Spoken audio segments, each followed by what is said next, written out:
Magandang araw. Sino sa inyo ang pumupunta sa bukid?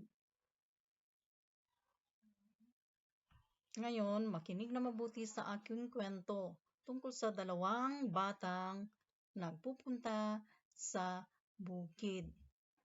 Si Carlo at si Felix. Ito si Carlo, ito naman si Felix.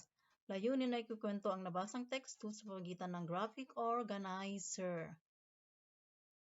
Nakagulaan na ng magkaibigan na magpunta sa bukid pagkatapos ng gawaing bahay.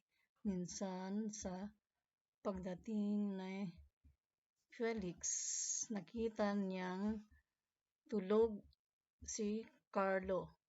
Maya-maya ay nakakita siya ng malaking ahas sa ilalim ng punong mangga at tila tutuklawin ang kanyang kaibigan. Napasigaw ng malakas si Felix, "Ahas! Ahas!" at halos napapikit ang mata ni Felix. Samantalang minulat naman ni Carlo ang kanyang mga mata. Dali-daling bumangon si Carlo at sabay silang tumakbo papalayo sa bukid. Pagkatapos ng pangyayaring iyon, lalong tumibay ang pagkakaibigan ng dalawa. Mga tanong. Ano ang pamagat ng kwento?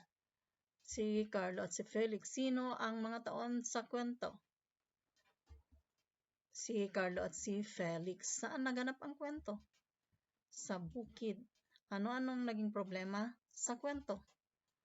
Nakakita si Felix ng malaking ahas. Paano nasolusyonan ang problema? Tumakbo si Felix at si Carlo papalayo sa bukid. Ilagay sa graphic organizer ang iyong sagot. Tauhan, tagpuan, problema, solusyon.